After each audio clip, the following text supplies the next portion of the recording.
So first of all, congratulations on winning the award. It's a really steep competition in that category. You must have been quite nervous. Thank you. Yeah, honestly, we did not expect to win. The competition in our category was really, really tough, and some really big players in there. So it's I have to say it was a shock to win. a good shock. I love that. I was saying earlier, I love that they don't tell anyone ahead of time that they won. It's like the Oscars. Yeah, right? that's what it really feels like. Yeah. So I read that 300 people's lives in 24 countries around the world have been changed by Kopernik. 300,000. Sorry, 300,000. Yes, Yeah. exactly. Where did all this start, and how did it spread to 24 countries and such a broad range of, across the map too? Right. So we started in 2009. Both Toshi and I were the co-founders. We used to work for the UN, and then we left and decided to start Kopernik because we started getting really excited about simple yet potentially life-changing technologies that were being developed, but we saw that they weren't reaching the people who needed them. So we started Kopernik to make that connection. What were your roles at the UN? We worked at UNDP, the United Nations Development Programme. Toshi was working on, we were both working on different aspects of governance. I was working on justice sector, and Toshi was working on broader governance issues. So... And then how did it spread to such a wide variety of countries? So many of these nonprofits, they focus on like part of Africa and they spread out from there, or another Asia, but I don't see many that are spread all across the globe like you. Yeah, so we're no longer so spread, and when we started, we had a model which was very light touch. So it was a crowdfunding website where local organizations from anywhere in the world could apply to receive technologies which we would then crowdfund for. And then we didn't need to be in those countries because they were doing the distribution of those technologies. That still remains a part of our model, but it's just one part of our model. And we now focus on Indonesia as well as a few other countries in Southeast Asia and South Asia. It's good to see Indonesia. It's got so much potential there, and we've already seen so much happening in Bangladesh and India, and I haven't read as much about Indonesia having that growth, but yeah, it's true. There's not that much happening in this space in Indonesia, so we see tremendous potential. There is a challenge in Indonesia, which is it's an archipelago. It's a really challenging geography, which means it's really tough and complex and expensive to get these technologies to many of the remote communities where we work. And it sounds like you're coming back to your roots a bit of trying to serve those who aren't being reached enough. So what have been some of the biggest challenges to simply entering the market, and then also to scaling up to so many people as you have? Well, we certainly haven't reached the scale that we want to.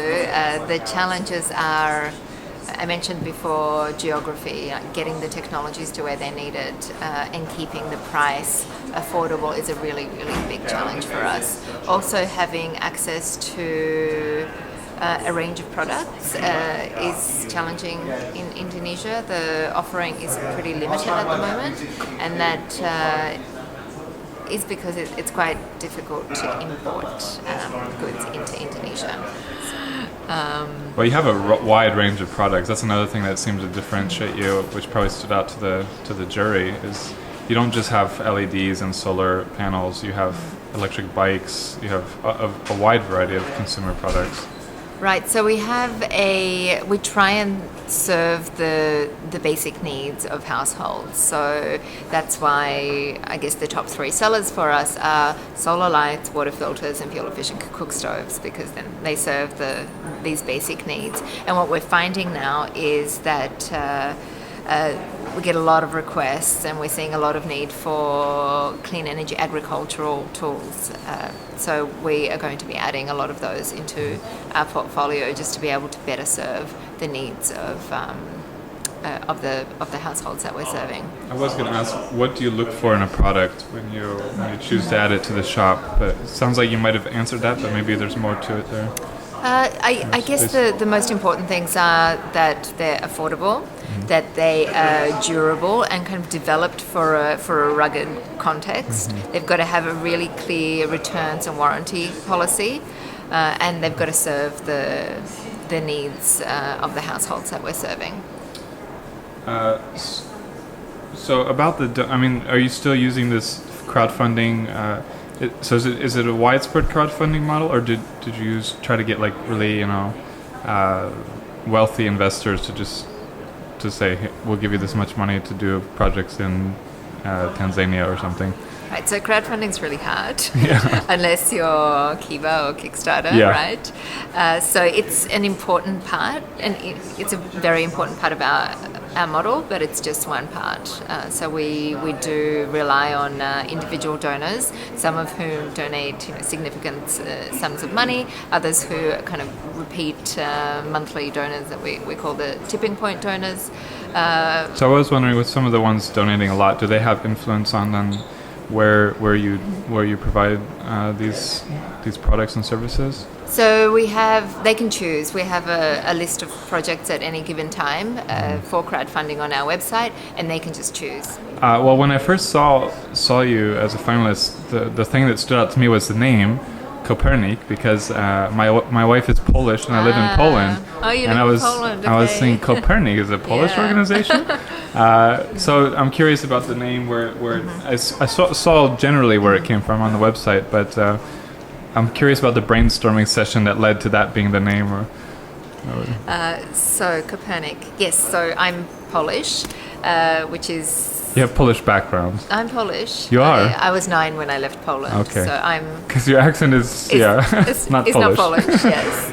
But, I maintained a very strong connection to my Polish roots and speak to my daughter in Polish. So Kopernik, the Polish name of Copernicus, who was Polish, and the Poles will hold on to him, even though the Germans try to claim him. Oh yeah, I've seen that happen. And the reason why the organization is called Kopernik is because we really wanted to, he changed the way that people view the world around them, and we wanted to have a similar kind of impact around the way that people approach development and solve some of the biggest problems facing the world today. The brainstorming around it, I'll say that there were some drinks involved, and I guess at the time that we were toying around with the name, we had a little bit of a Copernican revolution ourselves around the way that we were going to form the organization. So it was a fun angle for me, and I flew here from Copernicus Airport in Wrocław. Oh, you did? Oh, you live in Wrocław? Yeah, Wrocław. Okay. Where are you from? Kalisz. Okay. Yeah.